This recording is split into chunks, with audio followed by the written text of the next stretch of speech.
Bienvenue au jardin vous est proposé par Florendi. Nutrition potager, agrumes, gazon, plantes en pot ou en terre, ou encore activateur de compost, Florendi vous accompagne au jardin naturellement. Ayez la main verte avec Florendi. Prendre soin de son jardin n'a jamais été aussi facile avec Oriange 3 en 1, la nouvelle innovation Solabiol. Grâce à la technologie de l'hydrodistillation, Oriange 3 en 1 utilise toute la puissance de l'huile essentielle d'orange.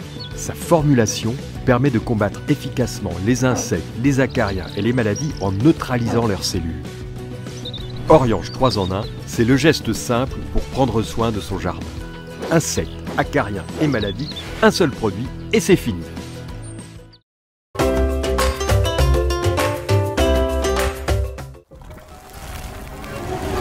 Ils arrivent pour envahir votre jardin. Ne tremblez plus. Encore une mission pour Roundup. Il s'attaque aux mauvaises herbes en 1 heure seulement et contient une matière active existante dans la nature. Patrick, Roland, racontez-moi une histoire de plante, de jardin ou de jardinier.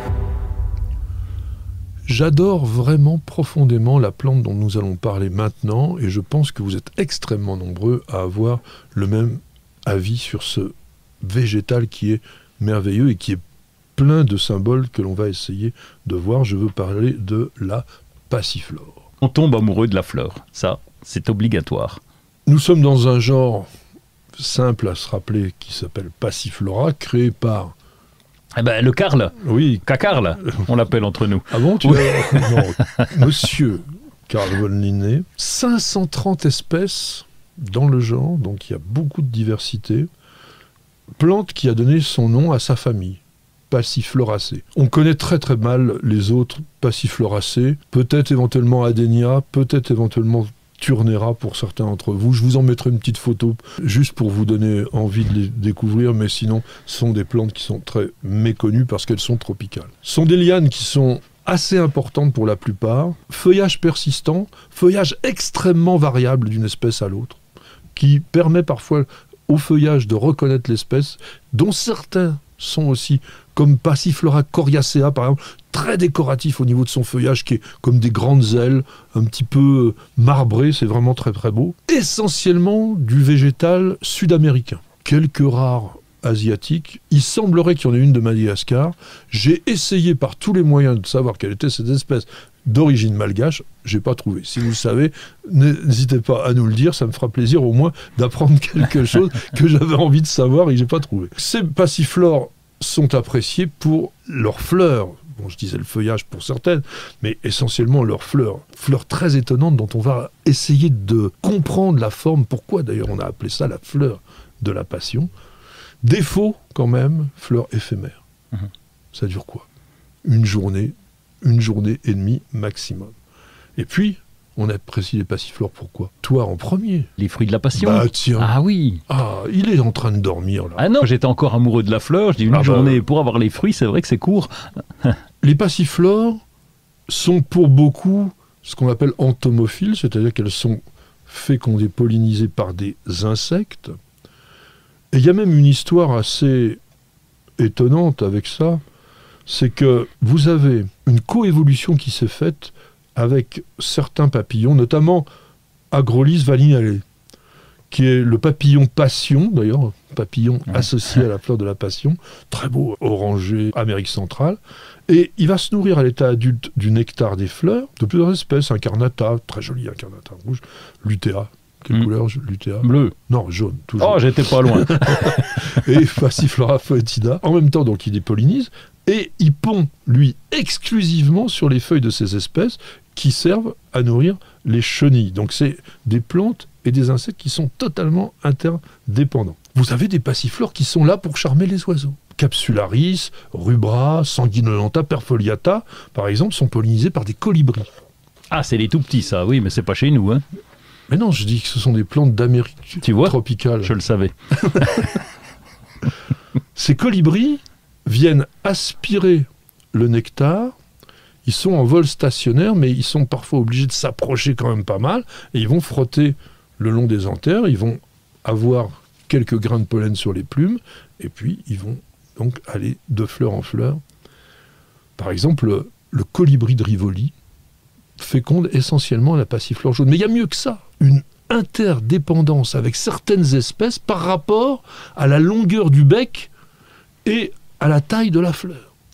Il y a quelques colibris qui ont vraiment un bec quasiment aussi long que leur corps pour aller chercher le nectar tout au fond de la fleur. Et d'ailleurs, notamment, le fameux colibri porte-épée, Ancifera, qui est totalement dépendant d'une passiflore qui s'appelle Paritae et qui, malheureusement, alors là, avec un sujet qui t'intéresse qui s'appelle le réchauffement climatique, est en train de disparaître de la cordillère des Andes où elle habite habituellement, autour de 2000 mètres d'altitude. La plante devrait remonter. Le colibri, lui, peut monter, mais elle n'a pas le temps pour l'instant, et donc elle se dessèche, et le colibri, lui, n'a plus sa nourriture, et la plante n'est plus fécondée. Elle est devenue aujourd'hui, Passiflora paritae, l'une des espèces les plus rares du monde. On pense même qu'elle est éteinte dans son milieu naturel.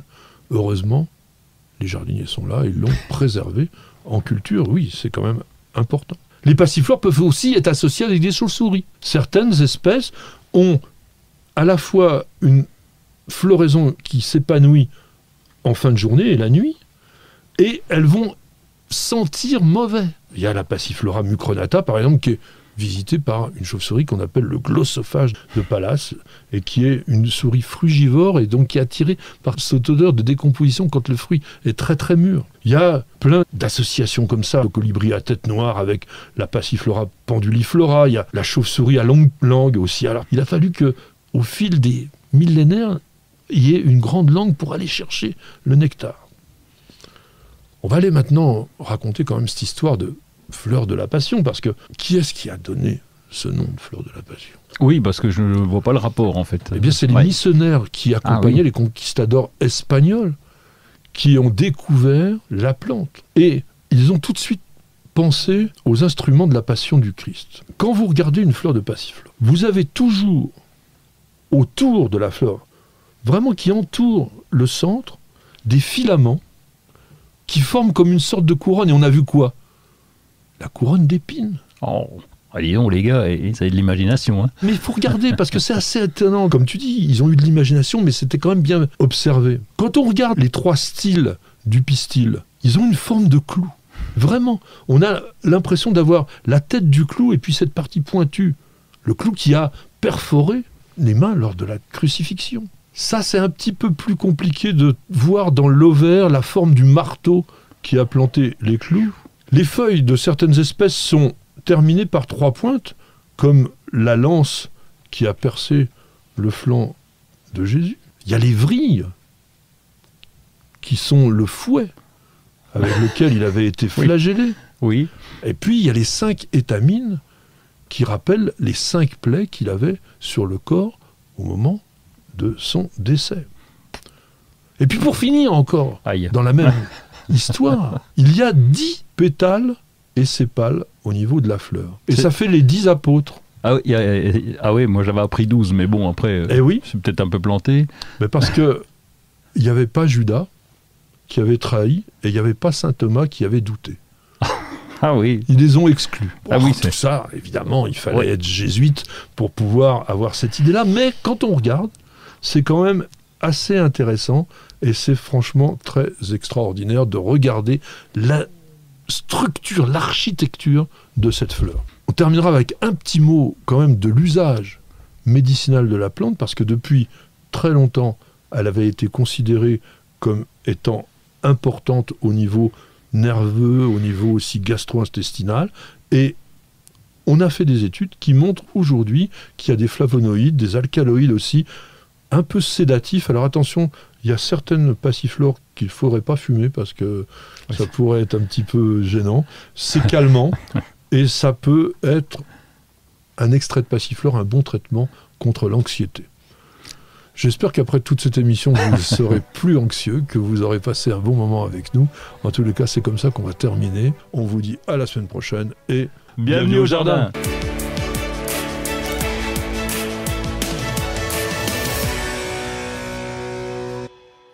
Vous avez écouté Bienvenue au jardin avec Florendi. Nutrition potager, agrumes, gazon, plantes en pot ou en terre, ou encore activateur de compost, Florendi vous accompagne au jardin naturellement. Ayez la main verte avec Florendi. Vous appréciez nos vidéos, vous regardez régulièrement nos émissions Découverte Jardin et Jardiner, ça fait du bien. Alors n'hésitez surtout pas à vous abonner. Il suffit de cliquer sur la cloche et vous serez tenu au courant de toutes nos mises en ligne, et ceci totalement gratuitement. Et sachez également qu'il existe un site internet sur lequel il y a énormément d'informations, de réponses à vos questions, de dictons et de citations. Alors www.newsjardin.tv, c'est la bonne adresse.